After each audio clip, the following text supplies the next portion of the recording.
And we back talking sports.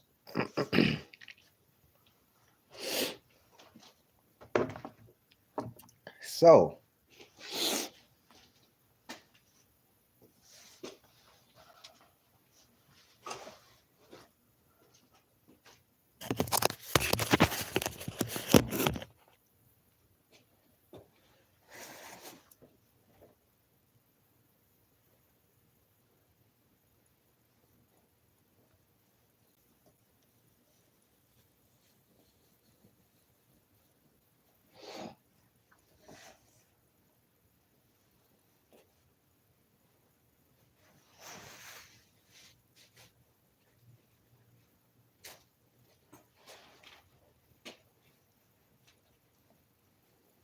when I get off,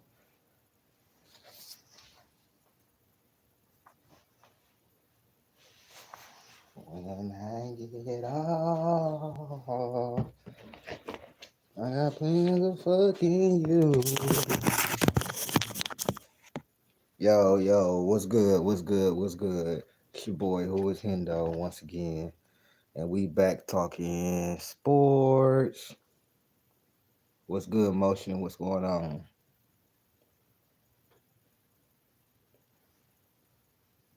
So, um, I want to talk about some things that some NBA stuff that went on this week. As you know, the Cleveland Cavaliers have been on a 14 game win streak. It's probably like the second or third 10 game win streak they didn't went on. Um,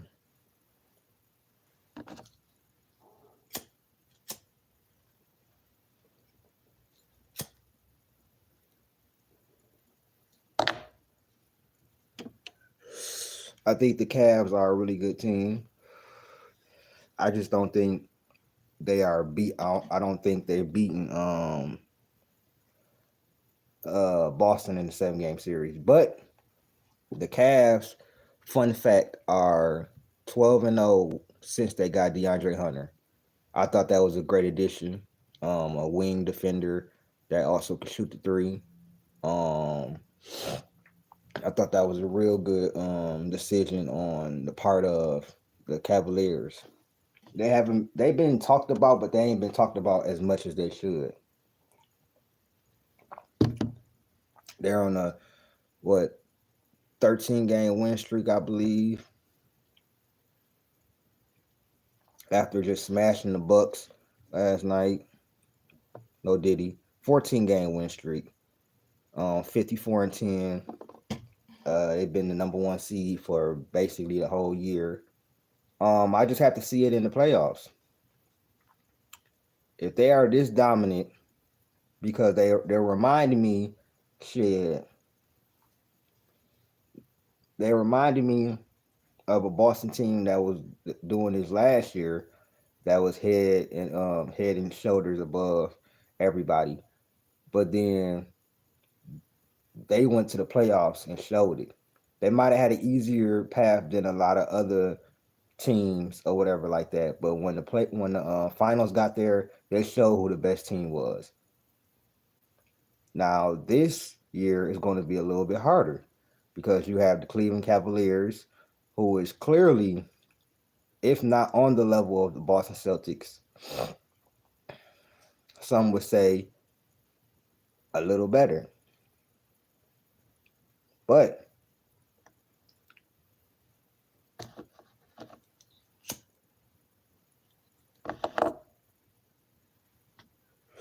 I believe Evan Mobley and Darius Garland is going to be the X factors.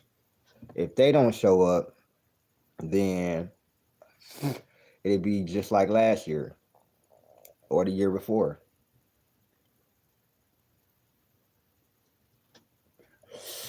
So the Cleveland Cavaliers 14 game win streak.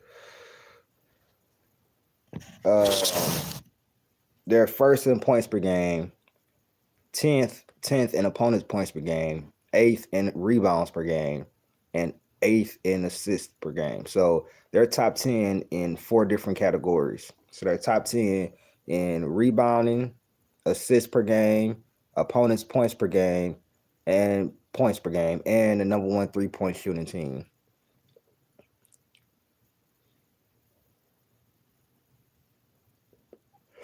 Yeah, Pistons and Warriors definitely was great. What's going on, Rap God? But yeah, the Cleveland Cavaliers, they're definitely doing their thing, balling like they should. A lot of people ain't talking about them, but I mean, this could be a, like I said, this could be a fluke. It could be a mirage. Probably not, but it could be. I just need to see if this is going to translate to the playoffs. Oh yeah, I'm here for that. I missed the first game, but I'm not missing tonight. I ain't gonna miss the game tonight. But also the Warriors play as well, so I got to see what's up with them. But the Cleveland Cavaliers definitely balling right now, and they definitely deserve some love. You know what I'm saying? Kenny Atkinson.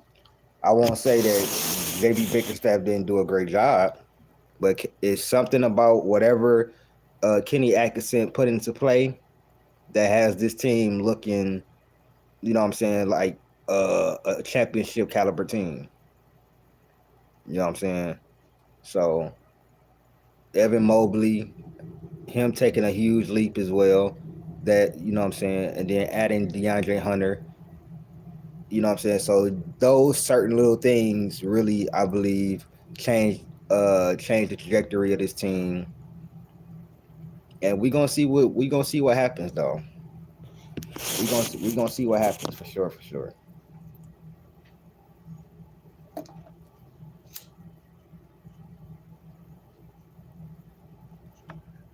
Oh yeah, that would be a hell of that was probably one of the best games I watched this year. The Cavs versus OKC. That was probably one of the best games I watched this year. Like without all the market and all the fan base and this and that, if we talking pure basketball, that was probably one of the best games I've seen this year. So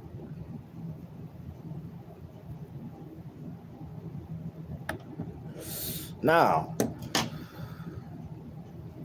I want to talk about the NBA playoffs and teams I think that can be dangerous and teams I think that could be dangerous. Teams I think that could be dangerous, the favorites, and teams I think that might miss the playoffs. So in the East, we have the top 6 teams. Well, right now, I'm just go through the whole thing because they got the whole playoff picture, which is phenomenal. In the East, we got, of course, the Cavaliers at 1, the Celtics at 2. They would be playing whoever is in the play-in. Now, in the play-in for the East, you got the Heat and the Bulls 9-10, the Hawks and the Magic 7-8.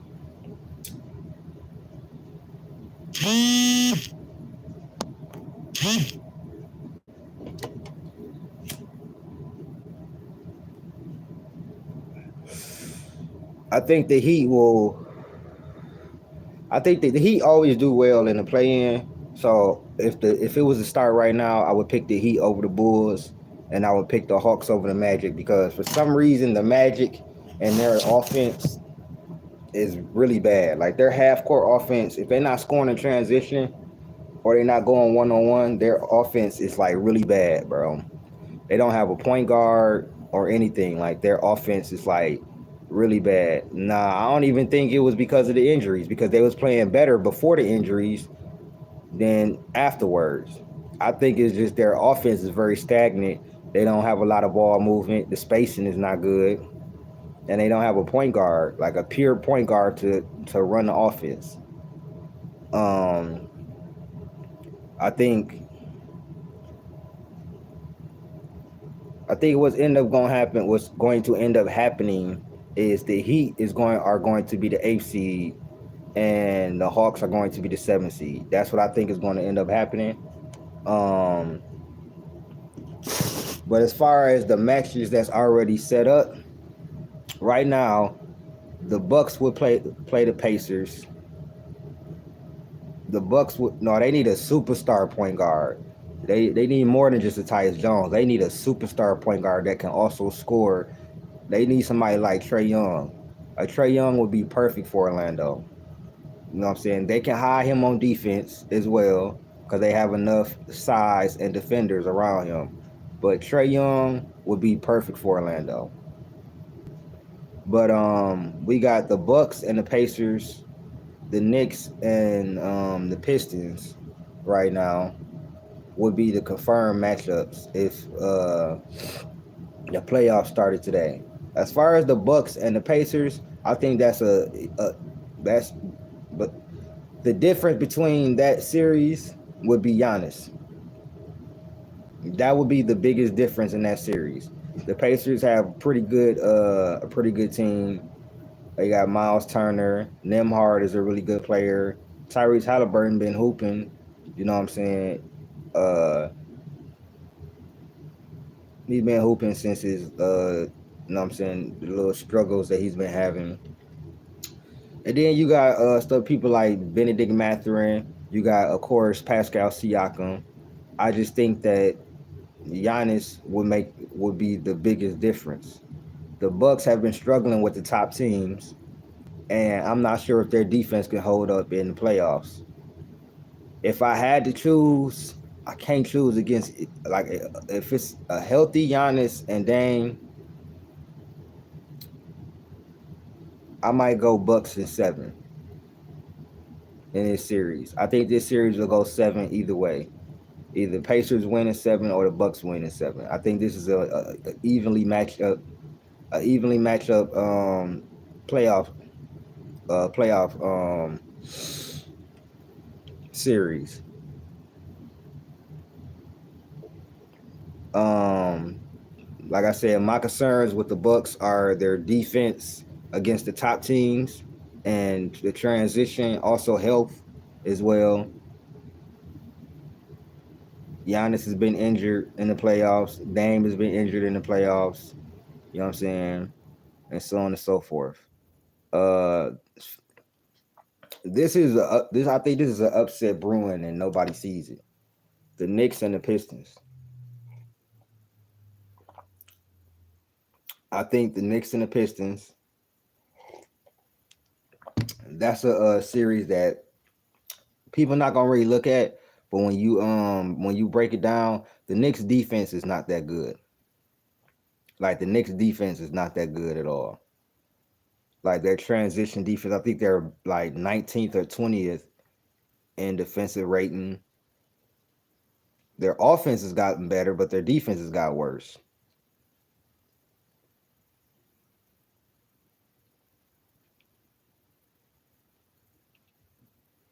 Yeah, yeah, we're gonna talk about that.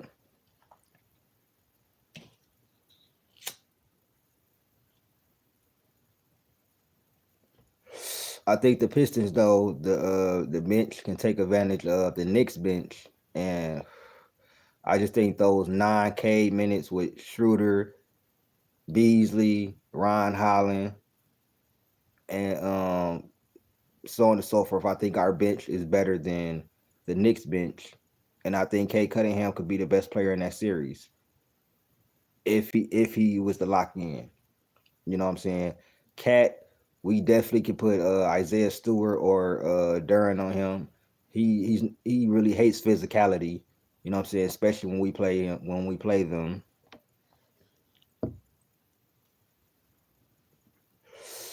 And everything. So as far as this matchup, I think those are the keys to victories. And for the Knicks just got to play their game. You know what I'm saying? The Knicks just got to play their game and find a way to play adequate defense against my Pistons. And if they can trap Cade, you know what I'm saying, and make him a passer, then other people have to step up. That'll be the best way to probably beat us. And make 3-point shots because our 3-point defense has not been as good as it should be. Now I see everybody talking about OKC and their front court and everything. This is my thing with the front court.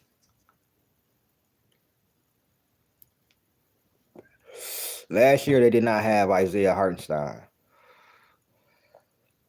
In the playoffs,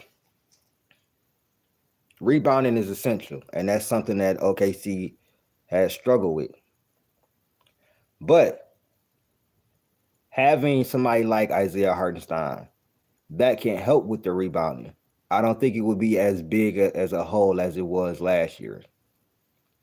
Also, Jalen Williams has been playing. If Jalen Williams and Chet Holmgren show up on the offensive end, that was the biggest reason why they lost to the Mavericks last year. Rebounding and Chet and J Dub not showing up when they needed to show up in the playoffs and being more consistent in the playoffs. I think those two things, coupled along with SGA being better this year, I'm not too much worried about them and the front court problems that they had last year because they're a naturally smaller team. They play great team defense. Isaiah Hartenstein, I believe, is going to help them with the rebounding. Along with J Dub, I think having the experience in the playoffs, you know what I'm saying, being there before and knowing what to expect. And I think that that's going to help them out a lot. Grizzlies and Rockets, I think that's going to be the most up in the air series. You don't know. Both teams are very young, but I think the Grizzlies have more experience in the playoffs. And if Ja Morant does what Ja Morant does, he's going to be the best player in that series. If playoff Ja Morant show up. You got the Kings and the Mavericks. The Mavericks are injury hell, so I don't think the Mavericks are going to do anything. I don't even think they're going to be in the 10th seed by the time it's time for the play in. You got the Clippers and the Timberwolves. That right now, if that was a play in matchup, that might be dead even, bro. That might be dead even. But I can never choose any team that has James Harden on it. So I'm going with the Wolves. And if the Wolves play the Lakers in the first round, I'm gonna go with the Lakers 4-3. I think that series would be a lot better than people think because of the Wolves defense and their size. I think they would give the Lakers a little problem. They're actually 11-0 in the last 11 games that Julius Randle has played. The Timberwolves they're actually putting it together. Jay McDaniels has taken a leap offensively. Still got Ant-Man gonna do what he do. Nas Reed, of course, is a is you know what I'm saying, sprouting and is looking phenomenal. You know, and they're better than the Knicks right now. Or they playing better than the Knicks right now. And then you got the Warriors and the Nuggets. I think that's an interesting matchup. Um, because the Warriors don't have anybody that can guard Jokic consistently.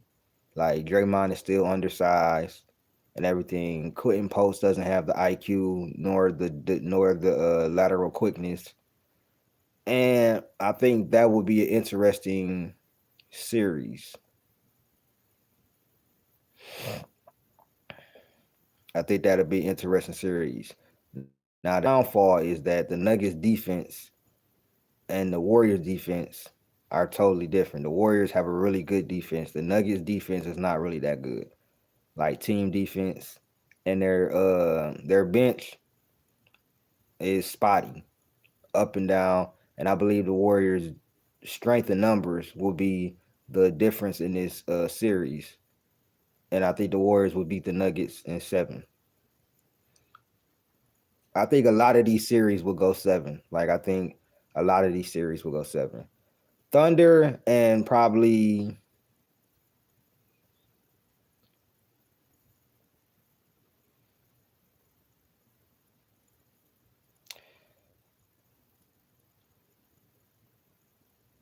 I think the Thunder gonna end up playing the Kings in the first round. I mean, not the Kings, the Clippers in the first round. I think the Clippers lose to the Timberwolves, and then the Clippers beat the Kings, and then it's the Clippers and the Thunder in the first round.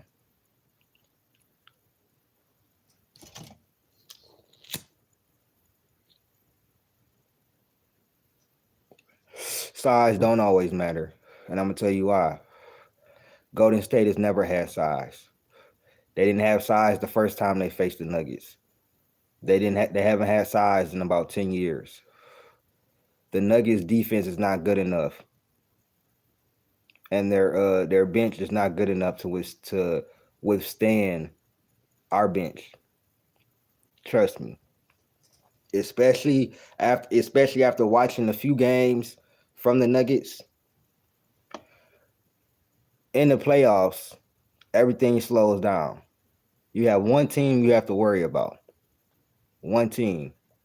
And if you notice, a lot of the times that Jokic is going, when Jokic scores more, it's worse when Jokic is putting up 25, then 13 assists, 12 rebounds, instead of putting up 35, this and that, because he can get his, but if everybody else is getting stifled defensively, they always lose.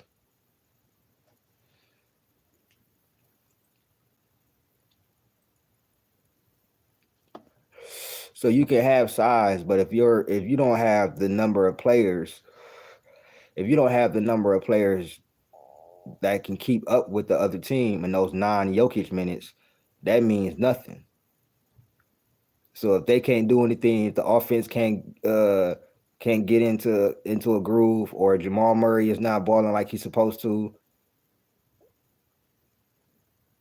or Russell Westbrook is taking 5, 6, 7 threes, I just don't trust their bench. They got size, but their bench is not it's not good, and their defense is probably middle of the pack.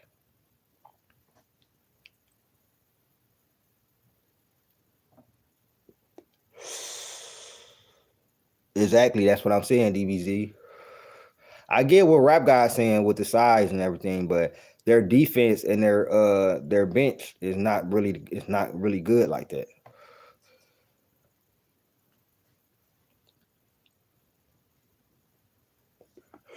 Also, another key is making Jokic work on the defensive end. If he's working on the defensive end, 9 times out of 10, like I said, you're not gonna stop Jokic. But if you want a key if you want a key to holding him, you know what I'm saying, under his average and everything like that, and having him have an off day, make him work on the defensive end. And that's exactly what I believe that we will do, and if this series is to happen. Along with having multiple players to attack the basket with Kaminga and Jimmy, which opens up the game for Steph everywhere. Opens up Steph, opens up Quentin Post, who will be an X factor in this series. If he can hit his shots and bring Jokic away from the basket, that would be very big. Because if Jokic not gonna guard him, Quentin Post could average like 10, 12 points in this series.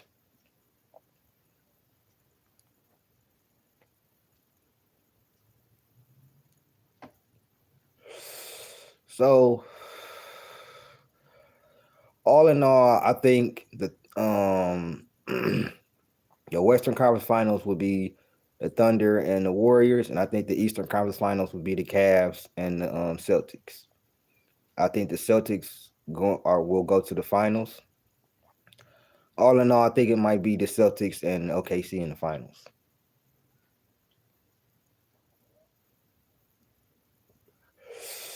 I'm not gonna be a homer and pick Golden State and everything like that. If Golden State end up making it to the finals, I won't be surprised though. But As of right now, I got the Thunder and the Celtics in the finals. Yeah, I think I got the Thunder and the Celtics in the finals.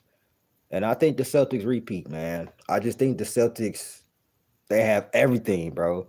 And they're like a well-oiled machine. Now, if I'm wrong, that's fine with me. You know what I'm saying? If the Warriors or the Pistons don't win the title, I don't give a fuck, bro. I believe we could beat the Celtics too. I believe we could beat OKC. We've beaten OKC a few times this year. That's why I'm not like on the best day I didn't see my Warriors look like one of the best teams in the NBA. On the worst day I didn't see them look like a play-in team. So, but the last month or so, I want to say about almost the last month or so they've been cooking.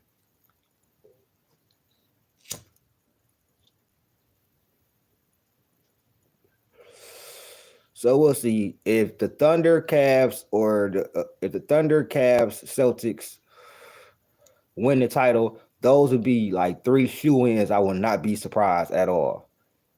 If like the Grizzlies make it to the finals, I'll be surprised. The Rockets, I won't be surprised if the Lakers make it there because that's what they want. You know what I'm saying? That's exactly what the NBA wants for sure. So we'll see, man.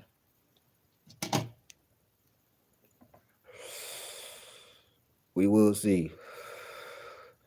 My Pistons, though, I think they're a dark horse in the East. I think they could upset some teams. The ceiling for my Pistons this year, I think, is second round. I think winning the playoff series will be the absolute ceiling for this team this year. Nobody expected us to be as good as we are. Nobody expected us to make the playoffs. I know that. I said we would be better this year. That's what I said, and I stuck with it. I said the Pistons would be a lot better this year, and it felt great being right. We have been balling so tough that people are actually making videos, content about us, good content. I was going so crazy that Two Raw had to make a video on it. I was like, yo, what's up? Pistons, they hooping. Like you see us out here, we really hooping.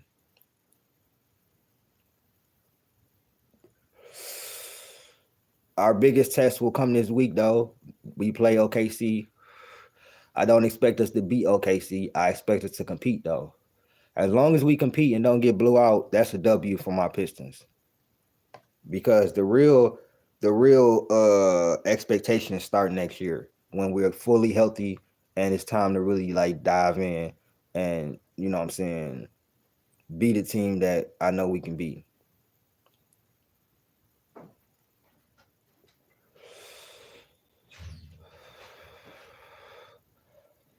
That's my Western Conference Finals. Warriors OKC Western Conference Finals. I think the Warriors can do it. I really do. Yes, sir. 313 day. I can't wait. I will be dressed down in my Pistons stuff. I gotta give me a Pistons hat for sure. I'm trying to figure out what kind of Pistons hat to get, but I am getting me a Pistons hat and I'm gonna cop me a Cade Cunningham jersey for sure. So those is coming for sure. But yeah, y'all let me know what y'all think, man. Like, share, subscribe, hit that join button. I appreciate y'all, man. I'ma holla at y'all, man. Peace.